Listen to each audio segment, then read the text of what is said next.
ನಮಸ್ಕಾರ, ನಾನು ಬಸವರಾಜ್.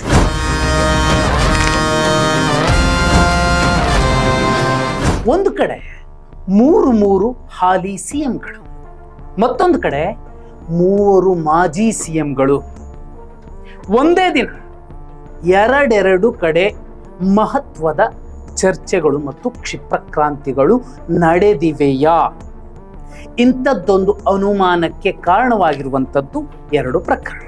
ತುಂಗಭದ್ರಾ ಡ್ಯಾಮ್ನ 33 ಕ್ರಸ್ಟ್ ಗೇಟ್ಗಳ ಲೋಕಾರ್ಪಣೆಯ ಕಾರ್ಯಕ್ರಮ ಒಂದು ಕಡೆ ನಡೀತಿದ್ರೆ, ಮತ್ತೊಂದು ಕಡೆ ಸದ್ದು ಗದ್ದಲವಿಲ್ಲದೆ ಕೇರಳದಲ್ಲಿ ಕೂತಂತಹ ಮಾಜಿ ಮುಖ್ಯಮಂತ್ರಿ ಸಿದ್ದರಾಮಯ್ಯ ಅವರ ಜೊತೆಯಲ್ಲಿ ಇಬ್ಬರು ಮಾಜಿ ಸಿಎಂಗಳ ಕಡೆಯಿಂದ ಹೋದಂತಹ ಸಂದೇಶ ರಾಜ್ಯ ರಾಜಕಾರಣದಲ್ಲಿ ಬಹುದೊಡ್ಡ ಕ್ಷಿಪ್ರಕ್ರಾಂತಿಗೆ ವೇದಿಕೆ ಸಜ್ಜಾಗ್ತಿದೆ ಅನ್ನುವಂತಹ ಮುನ್ಸೂಚನೆ ಕೊಡ್ತಿರುವಂಥದ್ದು. ತುಂಗಭದ್ರಾ ಡ್ಯಾಮ್ನ 19ನೇ ಗೇಟ್ ಕಳೆದ ವರ್ಷ ಅಷ್ಟೇ ಮುರಿದು ಬಿದ್ದಿತ್ತು. ಆ ನಂತರದಲ್ಲಿ ಆ ಗೇಟ್ ಅನ್ನ ಸರಿಪಡಿಸುವ, ರಿಪೇರಿ ಮಾಡಿಸುವ ಮತ್ತು ಈಗೇನೆಲ್ಲ ವ್ಯವಸ್ಥೆ ಆಗಿದೆ, 33 ನೂತನ ಕ್ರಸ್ಟ್ ಗೇಟ್ಗಳು, ಆ ಕೆಲಸದ ರೂವಾರಿಯಾಗಿದ್ದವರು ಮಾಜಿ ಸಿಎಂ ಸಿದ್ದರಾಮಯ್ಯ ಅವರು. ಇವತ್ತಿನ ಆಹ್ವಾನ ಬಹುದೊಡ್ಡ ಕಾರ್ಯಕ್ರಮ, ಚಾರಿತ್ರಿಕ ಕಾರ್ಯಕ್ರಮ. ಆ ಕಾರ್ಯಕ್ರಮಕ್ಕೆ ಸಿದ್ದರಾಮಯ್ಯ ಅವರನ್ನು ಕರಿಬೇಕಿತ್ತು, ಆದರೆ ಕರೀಲಿಲ್ಲ. ವಿಶೇಷ ಆಹ್ವಾನ ನೀಡಬೇಕಾಗಿತ್ತು ಅಂತ ಸಿದ್ದರಾಮಯ್ಯ ಅವರ ಅಭಿಮಾನಿಗಳು ಆಕ್ರೋಶ ವ್ಯಕ್ತಪಡಿಸ್ತಿದ್ದಾರೆ. ಆದ್ರೆ ನೋಡಿ, ಕೆಲ ತಿಂಗಳುಗಳ ಹಿಂದೆ ಅಷ್ಟೇ ಕಾಂಗ್ರೆಸ್ನ ಅತ್ಯಂತ ಪ್ರಭಾವಿ ಇಬ್ಬರು ನಾಯಕರು, ಒಬ್ಬರು ಮಾಜಿ ಡಿಸಿಎಂ, ಅವತ್ತಿನ ಡಿಸಿಎಂ ಮತ್ತು ಹಾಲಿ ಸಿಎಂ, ಬಿಜೆಪಿಯ ನಾಯಕರ ಜೊತೆಯಲ್ಲಿ ಮಹತ್ವದ ಚರ್ಚೆಯಲ್ಲಿದ್ದಾರೆ. 2 ರಾಜ್ಯಗಳು ಬಿಜೆಪಿ ಮಯ ಆಗಬಹುದು, ಕಮಲಮಯವಾಗಬಹುದು ಅನ್ನುವಂತಹ ಚರ್ಚೆಗಳೇನಾಗಿತ್ತು, ಅದು ಕೂಡ ದಕ್ಷಿಣ ಭಾರತದ NDA ಕೂಟದ ಪ್ರಭಾವಿ ನಾಯಕನ ಜೊತೆಯಲ್ಲಿ ಚರ್ಚೆ ಆಗಿತ್ತು ಅಂತ ಏನೆಲ್ಲ ವಿಚಾರಗಳು ಹರಿದಾಡ್ತಿದ್ವು. ಅದೇ ನಾಯಕನ ನೇತೃತ್ವದಲ್ಲಿ, ಅದೇ ನಾಯಕ ಗೌರವ ಅತಿಥಿಯಾಗಿರುವಂತಹ ಕಾರ್ಯಕ್ರಮದಲ್ಲಿ ಆ ಇಬ್ಬರು ನಾಯಕರು ಹಾಲಿ ಮುಖ್ಯಮಂತ್ರಿಗಳು ಕೂತಿದ್ರ. ಯಾರು? ಚಂದ್ರಬಾಬು ನಾಯ್ಡು ಮಧ್ಯದಲ್ಲಿ, ಆ ಕಡೆ DK ಶಿವಕುಮಾರ್ ಅವರು, ಮತ್ತೊಂದು ಕಡೆ ರೇವಂತ್ ರೆಡ್ಡಿ ಅವರು. ಇವತ್ತು DK ಶಿವಕುಮಾರ್ ಅವರ ಮಾತುಗಳು, KCR ಆಡಿದ ರೇವಂತ್ ರೆಡ್ಡಿ ಆಡಿರುವಂತಹ ಮಾತುಗಳನ್ನ ತುಂಬಾ ಸೂಕ್ಷ್ಮವಾಗಿ ಗಮನಿಸಿದ್ರೆ ಈ ಹಿಂದಿನ ಚರ್ಚೆಗಳೇನೆಲ್ಲ ಇದ್ವು ಅದು ನಿಜ ಇದ್ದಿರಬಹುದಾ ಅನ್ನುವಂಥದ್ದು ಒಂದು ಅನುಮಾನ. ಸುದೀರ್ಘ ಅವಧಿಗೆ ದಕ್ಷಿಣ ಭಾರತದಲ್ಲಿ ತಮ್ಮ ತಾಕತ್ತನ್ನ ಪ್ರದರ್ಶಿಸಿದ ನನ್ನ ಸ್ನೇಹಿತ ಅನ್ನುವಂತಹ DK ಶಿವಕುಮಾರ್ ಅವರ ಮಾತುಗಳು, ರೇವಂತ್ ರೆಡ್ಡಿ ಅವರು ಅದೇ ರೀತಿ ಮಾತಾಡ್ತಾರೆ. ನಾವು ನಿಮ್ಮ ಜೊತೆಯಲ್ಲಿರ್ತೀವಿ, ನಾವು ಒಂದು ಚರಿತ್ರೆ ಬರೆಯೋಣ. DK ಶಿವಕುಮಾರ್ ಮತ್ತು ರೇವಂತ್ ರೆಡ್ಡಿ ಇದೇ ಮಾತನ್ನ ಹೇಳಿರುವಂಥದ್ದು. ಇದೆಲ್ಲ ಒಂದು ಕಡೆ ನಡೀತಿದ್ರೆ, ಮತ್ತೊಂದು ಕಡೆ ಸಿದ್ದರಾಮಯ್ಯ ಅವರ ಅಭಿಮಾನಿಗಳ ಆಕ್ರೋಶ.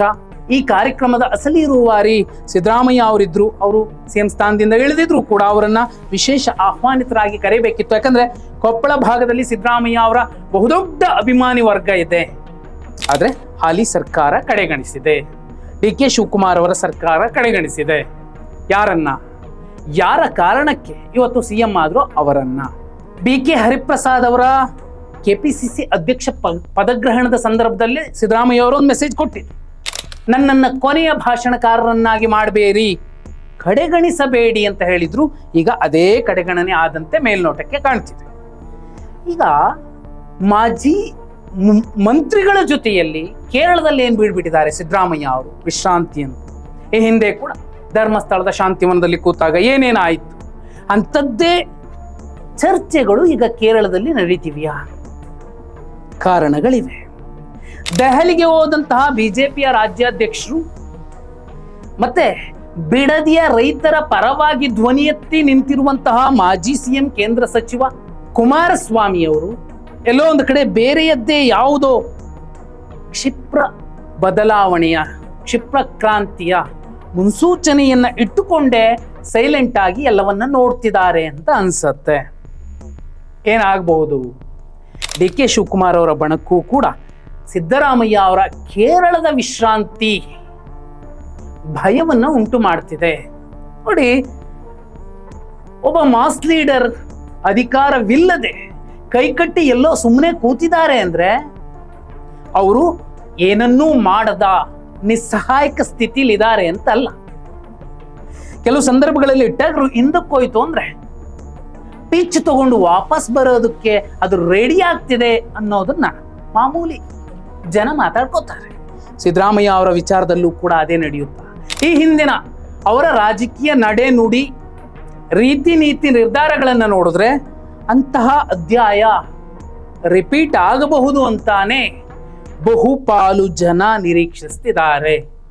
ಅದರಲ್ಲಿ ಇಬ್ಬರು ಮಾಜಿ ಸಿಎಂಗಳು ಬಹುದೊಡ್ಡ ನಿರೀಕ್ಷೆಯಲ್ಲಿದ್ದಾರೆ, ಬಹುದೊಡ್ಡ ಬದಲಾವಣೆ ಆಗಬಹುದು ಅಂತ. ಯಾಕಂದ್ರೆ ನೇರ ಇಬ್ಬರು ನಾಯಕರು ಬಿಜೆಪಿಗೆ ಸೇರ್ತಾರೆ ಎನ್ನುವಂತಹ ಚರ್ಚೆಗಳಿದ್ದಂತಹ ನಾಯಕರೇ ಯಾರ ಜೊತೆಯಲ್ಲಿ ಮಾತುಕತೆ ಆಗಿದೆ ಅನ್ನುವಂತಹ ಗುಸು ಇತ್ತೋ ಅಂತಹ ನಾಯಕನ ಜೊತೆಯಲ್ಲೇ ನಾವೆಲ್ಲ ಒಂದು ಅಂತ ಕೂತಿರುವ ವೇದಿಕೆ ಅಲ್ಲಿ ಆಡಿರುವಂತಹ ಮಾತುಗಳು ಇಂತಹ ಅನುಮಾನಗಳಿಗೆ ಪುಷ್ಟಿ ನೀಡ್ತಿವೆ.